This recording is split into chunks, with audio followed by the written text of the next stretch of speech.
остануваме на темата која што отворивме пред 8 часот, односно повторно ќе говориме за медот и пчелите. Имено човекот секојдневно се подпира на природата, ги користи производите од природата, како и процесите кои што се одвиваат во неа. Научните студии недвосмислено ни укажуваат на тоа дека пчелите се загрозени, а најголемите притисоци доаѓаат токму од уништувањето на нивните живеалишта, климатските промени, разни паразити, патогени и така натаму. Пчели повеќе од мед е насловен практичниот водич кој го имам кај себе за едукација низ светот на пчелите, за кој што наредниве минути во Македонија наутро ќе дискутираме со нашата соговорничка. Велам добро утро на Симона Трајковска од Екосвест. Добро ни дојдовте. Добро утро, Кристина. Добро утро, Никола. Благодарам на поканата. Поздравам сите гледачи. Се надам дека ќе им биде интересен разговорот, да ќе разговараме за прирачникот повеќе од мед и ќе споделиме повеќе информации за значењето на пчелите. Пред да почнеме со разговорот околу прирачникот, да споменем уште еден важен сегмент. Имено на 9 септември годинава, односно на 9 септември 2002 година, е формиран Центарот за истражување и информирање во животната средина Екосвест од Скопје. Во изминативе 2 децении активно работевте на потикнување на оној одржлив развој, заштита на животната средина и потикнување на зелена трансформација на општеството. Од тука би сакал да ве прашам колкав е предизвикот да се обстои 2 децении токму во борбата за заштита на животната средина? Да, па мислам дека за нас што работиме во граѓански организации, посебно во еколошки, предизвиците ни се потик за работа, а нашиот јубилеј 20 години, како што кажа оваа година, е основа и потврда дека сме на добриот пат и ни е мотив да продолжиме и понатаму да работиме на оваа тема. Секојдневно сме сведоци на какви се состојбите во животната средина и нашата цел е секако да работиме за наменување на навиките на граѓаните, за заштита на животната средина, подобри навики за одржливо живење и секако заштита на природата. Пред малку со гостинот во студиото 3 на МТВ зборувавме, вовек дадовме свој виден на темата на која што и ви продолжуваме да говориме. Зборувавме за тоа дека климатските промени се сериозна закана за производството на мед, меѓу другото, недостатокот на пчелни семејства кои што ги уништуваат генерално климатските промени. Дополнително економската криза се заканува дека ќе имаме недостиг на храна и од тука во оваа цела ситуација излегувате вие со прирач. Не беше намерно, меѓутоа ето така нема случајни работи, се погоди. Нема случајност. Идејата за прирачникот е всушност ние да ги запознаеме пчелите. Ние најчесто знаеме за медоносната пчела, тоа е таа Апис mellifera, западниот вид на пчела што произведува мед. Меѓутоа пчелните видови се многу бројни, има над 20.000 пчели, на Балканот има само 1000 пчели. Ние ги уништуваме, нивните живеалишта, меѓутоа повеќе е фокусот ставен на тоа какви се нашите навики во однос на природниот циклус кој што е дел од нивниот живот. Значи, пчелите се битни најмногу во делот на опрашување, тоа е природен процес на споделување на поленот од растенијата, што ни овозможува и продолжување на видот и да имаме разновидна храна, овошје и зеленчук поточно. Медот е секако само една од тие вредности, и тоа има толку многу. Овој прирачник е само еден од трите кои што ги изработивте во рамки на проектот Заштитените подрачја за природата и луѓето 2, кој што го спроведува Екосвест во соработка со своите партнери. Би сакал во наредниве минути да им објасниме на нашите гледачи за каков проект конкретно станува збор и која е всушност неговата цел. Заштитените подрачја за природата и луѓето е регионален проект, го спроведува нашата земја заедно со Србија, Косово, Албанија, Црна Гора и Хрватска и Босна и Херцеговина. И две теми се главно во фокус на проектот. Тоа е да се подобри управувањето на заштитените подрачја, тоа се националните паркови на природа, спомениците на природа. И вториот дел е да се зајакнат граѓанските организации кои што работат на заштита на животната средина. Посебен дел во проектот е, и тоа е прирачниците се главната алатка што произлегува од тие активности, се јакнење на јавната свест, информирање на граѓаните за тоа што ние добиваме од природата и како можеме да ја заштитиме, па така овој прирачник е дел од една серија на едукативни активности кои што се спроведуваат во заштитените подрачја во регионов. Со кого сега работевте прирачникот? Јас претпоставувам дека е наменет за младите, за учениците. Многу е едукативен, многу е полн со информации кои што се генерално добредојдени за младите. Тие се тие кои треба да ги воведуваме и едуцираме. Така. Па ќе видите прирачникот има доста илустрации, убави слики, фотографии, меѓутоа многу едноставно ги објаснуваат природните процеси низ кои што поминува пчелата, како го собира медот, како изгледа, кои се разликите меѓу различни видови на пчели. Има многу практични вежби за деца од 5 години до 13 години. Така што не е само за младите, туку и за повозрасните. Ја читајќи го прирачникот научив многу работи што не ги знаев, а би требало можеби да ги знам. Меѓутоа да, едукативен е и информативен за сите граѓани. Би сакал токму на ова последново да се задржиме во наредниве минути. Споменавте, покрај оние теоретски совети и содржини, прирачникот нуди голем број на практични идеи за тоа како може да им се помогне на големиот број различни видови пчели, што значи дека ги стимулира како децата, така и возрастните да се едуцираат, односно како да се однесуваат во природата, меѓу другото и со пчелите. Така, па знаеме веќе дека пчелите се загрозен вид, нивното исчезнување е под закана, меѓутоа не е дека ние ќе исчезнеме ако пчелите не постојат. Меѓутоа што можеме ние да направиме во однос на тоа е едноставни работи. Веќе ги спомена оние закани што се по однос на пчелите, климатските промени, фрагментација на живалишта, тоа што ни го правиме, урбанизација на природата, употреба на пестициди и така натаму. Со сето тоа за да го ограничиме, едноставни работи, секој може нешто да направи за да помогне на пчелите. Од практични совети до да садиме повеќе медоносни растенија, како што се костени, детелини, бор, дап и така натаму, можеме да има едноставни совети всушност за прирачникот да поретко ги чистиме нашите дворови, затоа што дел од пчелите се вгнездуваат под гниени листови, се вгнездуваат во мртви дрва, тие мртви дрва се всушност свет на жариште на биодиверзитет и таму се создава нов живот. А тоа што е доста интересно во прирачникот е изградба на хотели на пчели. Има различни... интересно, што подразбира тоа? Тоа е многу актуелна практика низ светот и кај нас се применува.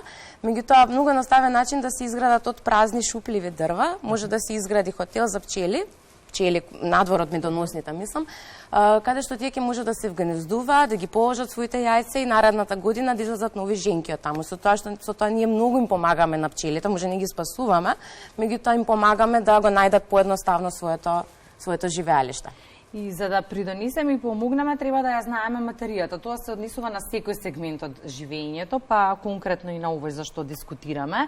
Зборуваме за тоа дека имаме недостиг на мед, зборуваме за тоа дека изумираат пчелните семејства, но многу малку зборуваме за тоа како ние можеме да придонесеме во приказната и помогнеме на истите.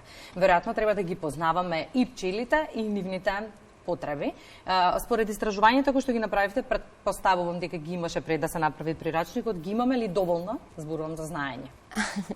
Па ги имаме, меѓутоа секогаш може подобро. Природата постојано еволуира, се адаптира, се развива, па така и ние постојано дознаваме нови работи за неа. Прирачникот беше изработен со поддршка на факултетот за биологија од Белград, со нашите стручни соработници, меѓутоа во него се токму објаснети секој процес од животот на пчелата, каква улога има и какво значење има и за нас. Зборевме за опрашувањето. Опрашувањето е всушност процесот што нас ни возможува да имаме разновидна храна. Што нас ни возможува и да имаме побогата храна со повеќе нутриенти, меѓутоа така. Ако се обидеме да го објасниме значењето токму на пчелите, ќе забележиме дека научниците проценуваат дека за секој трет зала кој што го јадеме, можеме да им се заблагодариме токму на пчелите.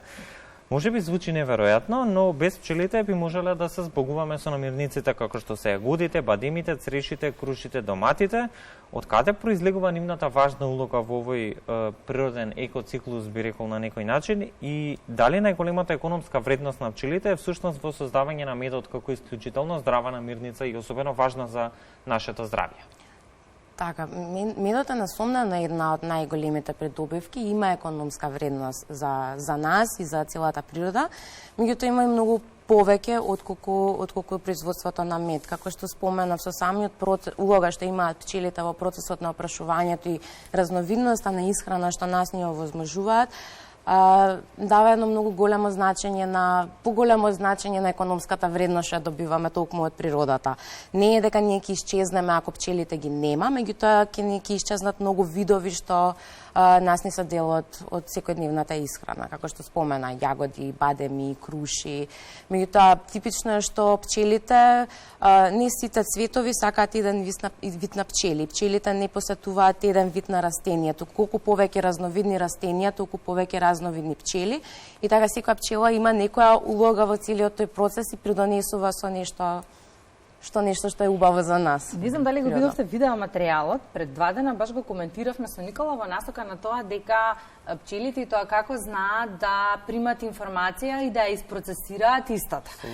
Пред чинам ден до 2 на пчелни семејства во Обединетото кралство официјално им беше соопштена, но не беше шега, информацијата дека кралицата Елизабета починала.